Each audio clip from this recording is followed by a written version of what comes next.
9 financial warning signs to watch out for when in a relationship. Given that money conflicts are often cited as a prime reason for divorce, it would appear elementary to identify and resolve these while dating. Yet, money is often the last thing on a couple's mind while seeking compatibility. Even as the dating duo seeks similarities in personalities and habits, they refuse to look for common financial ground. To sustain a relationship, it is important for a couple to be on the same page when it comes to financial values. These would include the same outlook on saving, spending, investing, risks, loans, and approach to goals, among other things.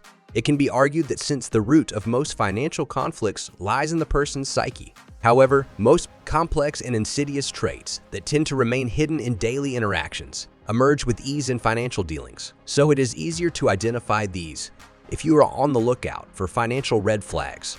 For instance, trying to dictate financial behavior to a partner or looking down upon his or her spending choices is a clear indicator of deep-seated complexes or psychological issues. It is best to separate from such a partner while dating instead of racking your head over the issue after marriage. Besides, these red flags will serve as a warning beacon. Love may be a haze that heightens your senses, but it can also cloud your reasoning. When you are in love or in the early stage of dating, you tend to believe and justify everything about your partner. This video is meant to serve as a red alert for the hormonally hampered couples so that they can find financial focus. We list for you some of the common and not so obvious financial red flags: actions, habits, and behavior. Patterns that can hint at bigger problems you may or may not be able to rectify in the future. These dating alerts are intended to help you put a finger to the problem and take remedial measures to secure your finances and relationship. We also tell you whether a behavior or money situation warrants a breakup or not. So even as you enjoy your love-fueled outings, keep an eye open for these red flags. Number 1, refuses to split money on outings. If even after the first 4 or 5 dates your partner shows little inclination to share the expenses, take it as a sign of things to come. Either he or she is not serious about the relationship or expects to be financially supported by you for the rest of his or her life. Unwillingness to split money not only reflects scant respect for the partner's commitment and money, but could also point at a person who is not earning too well or saving enough. They could even be a freeloader who is not fully invested in the relationship. If this continues for long, it's a good idea to move on.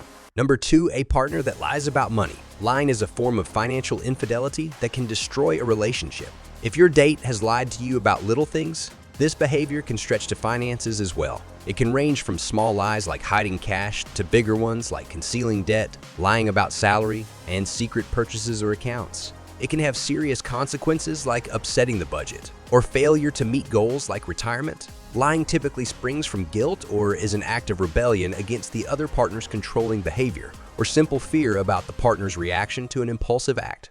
Can you live with financial deception in your partner? You can tolerate differences in financial values only up to a point. There are some traits you are born with, while other issues are too deep-seated to be rectified by talking. So be realistic about salvaging the situation. Talk to the partner more often and don't try to force your way in the relationship. If you see an improvement and can ignore minor lies about spending, continue. If not, move on. Number 3, refuses to talk about finances. A big red flag to keep your eyes peeled for is a partner's refusal to discuss finances even after you have been dating for a few years and are serious about taking your relationship to the next level. Reluctance to talk about money in the initial stages of dating is natural. In fact, it would be awkward if someone displayed too keen an interest in your finances right at the beginning. However, displaying an unwillingness, irritability, or anger while talking about money even after a few years of dating is a definite warning sign. Typically after marriage, most men are hesitant to share information about finances, be it income, expenditure, or investments. Refusal to discuss could spring from a desire to retain financial control in partnership or due to embarrassment about failed investments or the sheer inability to manage money and admitting it to the partner. If a man earns less than a woman, the reluctance to talk could be from a feeling of insecurity or an act of rebellion. It would, however, be foolish if you detect this behavior early on and do not take definitive action.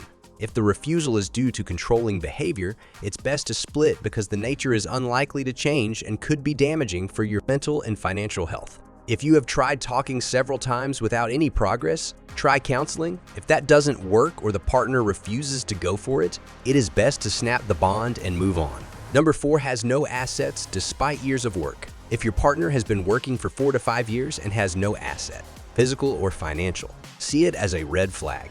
It shows financial irresponsibility and lack of planning and could lead to poor money management or inability to meet financial goals after marriage. While it's unfair to expect someone at the start of his career to buy a house or a car, he or she should have financial assets, such as mutual fund investments or fixed deposits. These hint at foresight and willingness to plan for goals. Number 5, borrows frequently from you or parents. Do you dislike month ends because your partner invariably seeks a handout to help get through the month? If he or she frequently runs out of money and looks for financial help or bridge loans from you or his own parents, it's best to be cautious. While a rare financial crisis is understandable, it is not acceptable to live beyond one's means and spend more than you earn on a regular basis.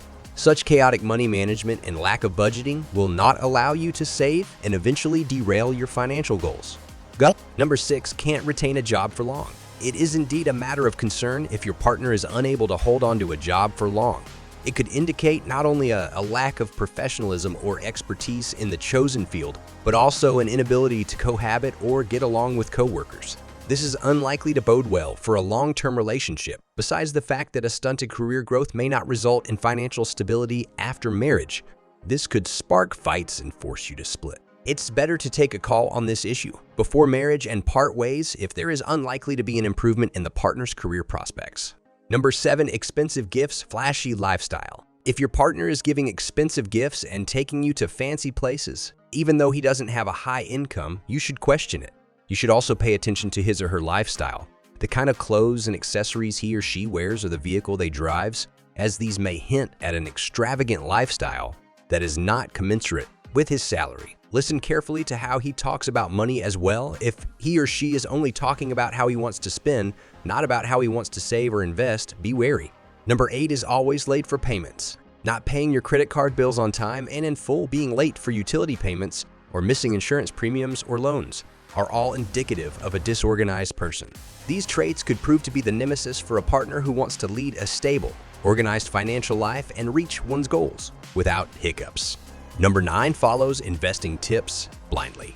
You can't expect to know all about your partner's investing habits right after you start dating. However, if you see him or her take advice on markets or other investment avenues from all and sundry and follow it blindly, sit back and think. If a person does not have the expertise to invest and follows market tips or tax advice from unprofessional sources, it is a surefire way of losing money. While it is not a big enough reason to dump your date, you should sit together to have a talk on how approaching a financial advisor may be a better option. If he agrees, you are good to go. If you found this video insightful, please like, comment, and subscribe to stay up to date on all of our latest content.